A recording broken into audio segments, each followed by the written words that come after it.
Hello friends, कैसे हैं आप लोग। सबको मेरा जय भीम, नमो बुद्धाय।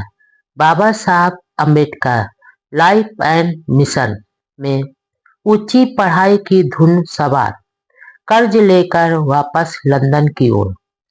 डॉक्टर अम्बेडकर 11 नवंबर 1918 को कॉलेज में इकोनॉमिक्स के प्रोफेसर बने थे।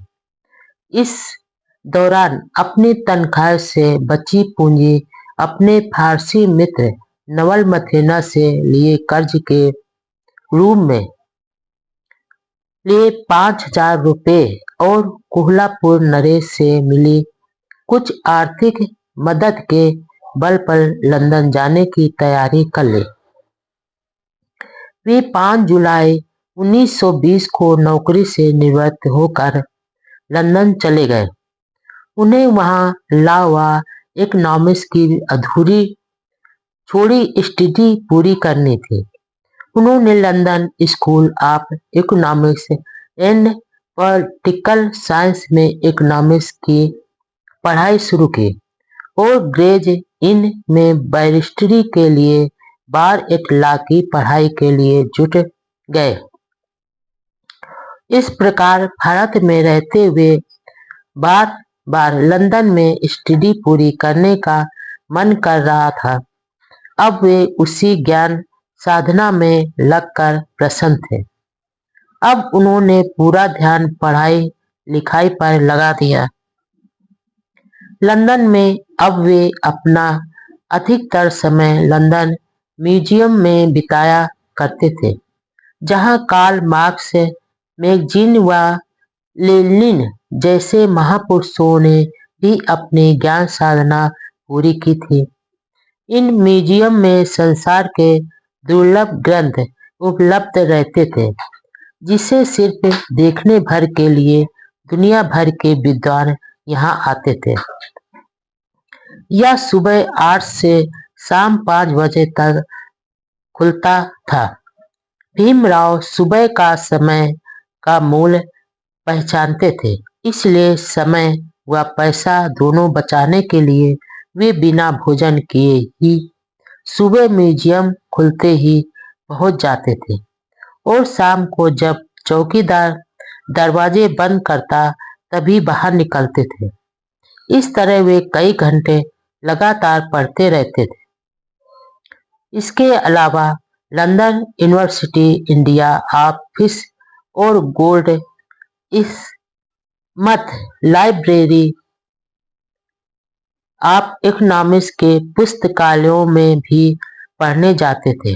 लंदन में वह जिस महिला के मकान में पेन गेस्ट के रूप में रह रहे थे, वह स्वभाव से बहुत कठोर, कंजूस और बहुत डरावनी लगती थी। वह सुबह नाश्ते में सिर्फ 1 कप चाय, 1 डबल रोटी का टुकड़ा, थोड़ा सा जैम और मछली का एक कतला देती थी। उसे जल्दी ही खाकर अम्बेडकर ब्रिटिश म्यूजियम की ओर चल पड़ते थे। वहां सबसे पहले पहुंचने वाले अम्बेडकर ही होते थे। फिर तो बिना आराम किए वे शाम तक किताबों में डूबे रहते थे। समय खराब नहीं हो इसलिए दोपहर का भोजन भी नहीं खाते थे। शाम को जब बाहर निकलते तो उनके द्वारा बनाए नोट्स से उनकी जेबें व फाइलें भरी होती थी। शाम को घर जाते समय वे बुरी तरह से थक हुए होते थे। भूख के मारे चेहरा भी मुरझा जाता था, सिर चकरा जाता था, तो रास्ते में किसी सस्ते होटल में एक पाव खा लेते थे और घर लौटने पर शाम को खाना खाते थे। धन का भारी संकट। भूखे रहे लेकिन अथाह किताबें खरीदी। भोजन की कोई निश्चित व्यवस्था नहीं थी। दरअसल लंदन में एक ही जगह पर आवास व भोजन की व्यवस्था काफी महंगी पड़ती थी। इसलिए अम्बेडकर को जहां कहाँ भी रूखा सूखा सस्ता भोजन मिलता था, खा लेते थे। दिन में कड़ी मेहनत के बाद शाम को खुली हवा में एक आध घंटे के लिए घूमने जाते थे। फिर रात का भोजन उसी महिला के यहाँ खाते थे। वह महिला बहुत बेरुखे व्यवहार की थी। रात का खाना क्या, एक प्याला मीट का रसा और साथ में एक दो बिस्किट बस। उसे जरा भी दया नहीं आती थी कि भीमराव ने दोपहर का भोजन भी नहीं खाया तो रात को भोजन भर पेट कराए, लेकिन रोजाना शाम को वह नाम मात्र का खाना देती थी। भोजन के बाद रात को फिर पढ़ाई का दौर शुरू होता। 10 बजे बाद फिर से भूख लगती। भूख मानो उन्हें पागल बना देती थी। ऐसे में अपने एक परिचित भारतीय द्वारा दिए पापड़ को सेक कर 4 पापड़ और चाय से भूख शांत कर लेते थे। फिर वापस पढ़ाई में लग जाते। उनका रूममेट मिस्टर आसना डेकर जब भी नींद लेकर उठता, वह भीमराव को पढ़ते ही देखता था तो बोलता, भीमराव रात बहुत हो गई है, कितना जागते हो रोज, अब आराम करो और सो जाओ। इस पर अम्बेडकर धीरे से कहते, आसना देकर मेरे पास खाने के लिए ना पर्याप्त पैसा है, ना सोने के लिए समय। मुझे अपना बचा हुआ पाठ्यक्रम जल्दी ही पूरा करना है, इसलिए मैं जागूं, नहीं तो क्या करूं। उन्हें लगता था कि जिंदगी छोटी है और विद्या बड़ी, इसलिए रात दिन अध्ययन में लगे रहते थे। उनकी वह तपस्या बहुत ही कष्टपूर्ण थी, जिसका लाभ आज भारत की पीढ़ियां उठा रही है। भीमराव पैसे की कमी के कारण बहुत ही किफायत से खर्च करते थे, लेकिन किताबें खरीदने की चाह रुक नहीं पाती थी। जब भी कोई नई पुस्तक मार्केट में दिखती तो वे भोजन में कटौती कर या भूखे रहकर भी पहले किताब खरीदते थे। अपनी आर्थिक तंगी के बारे में लंदन से रमाई को बंबई के पते पर 25 नवंबर 1921 को चिट्ठी में लिखा, डॉक्टर अंबेडकर 32 वर्ष की उम्र तक अर्थात 1923 तक देश विदेश की पढ़ाई में व्यस्त रहे। घर गृहस्थी की ओर बहुत कम ध्यान दे पाते थे। लंदन जाने के बाद घर खर्च के लिए जो रुपए छोड़े थे वे कुछ ही दिनों में खत्म हो गए। रमाबाई का भाई व छोटी बहन मजदूरी करते थे, गोबर के उपले बनाकर बेचते थे। शंकर राव रोज 8-10 आना कमा लेते थे। रमाबाई शाम को बाजरे की रोटियां बनाती थी। वे भात ज्यादा खाते थे। सब्जी कभी कभार बनती थी। कई बार चटनी प्याज से काम चलाना पड़ता था। कभी आधा पेट भरे ही सोना पड़ता था। चूल्हे की लकड़ियां लेने के लिए रमाबाई यशवंत को पोथ बाड़ी से दादर महिम तक ले जाते थे और लकड़ियां इकट्ठी कर रात को घर लौटते थे। किसी को यह मालूम नहीं पड़े कि साहब की पत्नी इतने दुख भरे दिनों में है, इसलिए अंधेरा होने पर लौटते थे। रमाबाई ने अपने परिवार के विकट आर्थिक दशा के बारे में साहेब को एक पत्र लिखा, जिसमें उन्होंने कुछ रुपए भेजने के लिए लिखा था। जवाब में बाबा साहब ने रमाबाई को जो पत्र लिखा था वह इस प्रकार है। प्रिय रामू, नमस्ते। तुम्हारा पत्र मिला। गंगाधर के बीमार होने की बात सुनकर बहुत दुख हुआ। सब समय का खेल है, अब चिंता करने से कोई फायदा नहीं। तुम्हारी पढ़ाई चल रही है, यह खुशी की बात है। कुछ पैसों की व्यवस्था कर रहा हूँ। मैं यहाँ पैसों की तंगी के कारण बहुत ही बुरी हालत में हूँ। खाने के लिए तरसता रहता हूँ। अभी तुम्हें भेजने के लिए मेरे पास कुछ भी नहीं है, फिर भी मैं तुम लोगों के लिए व्यवस्था कर रहा हूँ। यदि पैसे मिलने में देर हो जाए और तुम्हारे पैसे खत्म हो जाए तो अपने गहने बेचकर व्यवस्था कर लेना। मैं वहां आने के बाद तुम्हारे गहने बनवा दूंगा।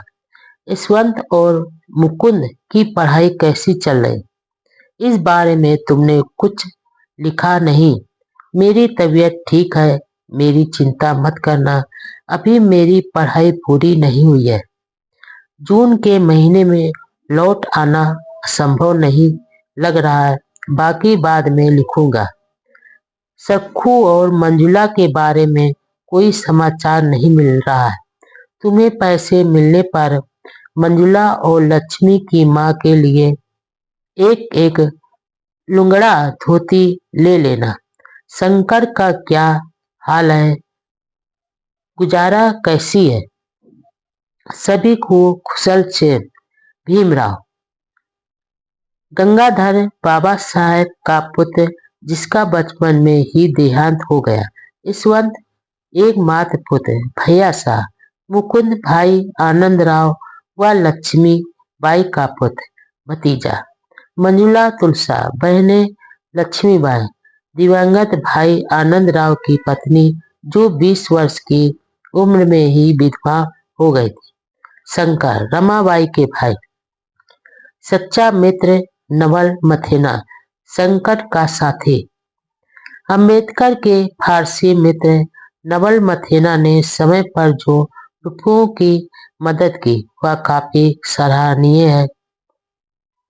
जब जब भी अंबेडकर को रुपयों की जरूरत पड़ती, सबसे पहले नवल मथेना को ही कहते थे, क्योंकि वही सच्चा मित्र था जो हर संकट का साथी रहा। एक बार बहुत ही भावुकता में अंबेडकर ने मथेना को पत्र लिखा। मेरे बार बार धन मांगने के कारण तुम्हें जो तकलीफ होती है, इसका मुझे बड़ा अफसोस है। तुम मुझ पर भरोसा रखो। एक घनिष्ठ व सच्चे मित्र को भी इस तरह की तकलीफें सहन करना मुश्किल है, लेकिन तुम सहन कर रहे हो, इसका मुझे एहसास है। तुम मुझसे इस कारण मित्रता तोड़ना नहीं चाहोगे, क्योंकि तुम मेरे प्रिय मित्र हो।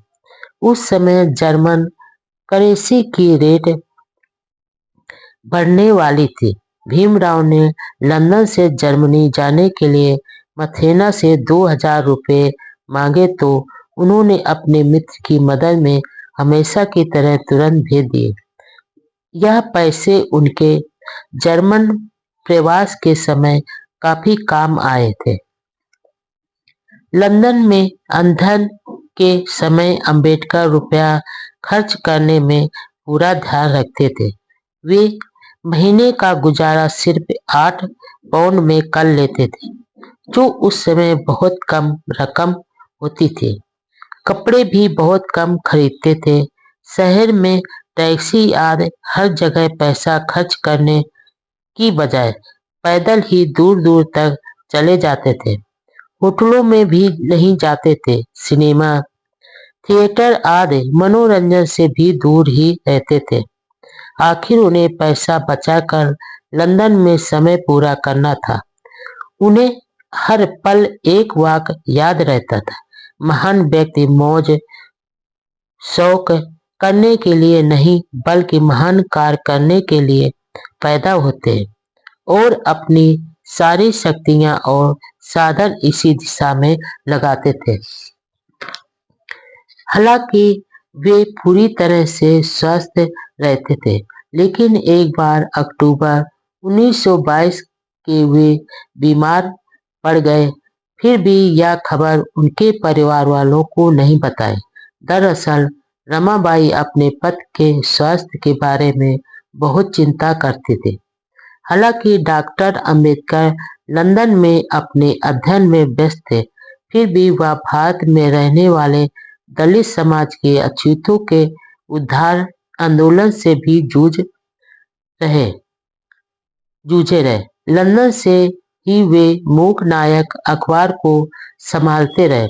इसके लिए वे निरंतर लेख व पत्र लिखते रहे। हर पत्र में वे इस बात पर जोर देते थे कि अछूत जातियां संगठित हो ताकि सामूहिक रूप से एक होकर अपने मानवीय हकों के लिए संघर्ष करें। वे समाज सुधारकों की गतिविधियों व स्वास्थ्य के बारे में भी पूछते रहते थे। अपने परिवार की भी वे पूरी चिंता करते थे। अपने बेटे और दिवंगत भाई आनंदराव के बेटे की पढ़ाई लिखाई पर पूरा ध्यान देने के लिए लिखते थे। उन दिनों अछूतों के आंदोलनों के साथ भारत की राजनैतिक गतिविधियों में से भी पूरी तरह वाकिफ रहते थे।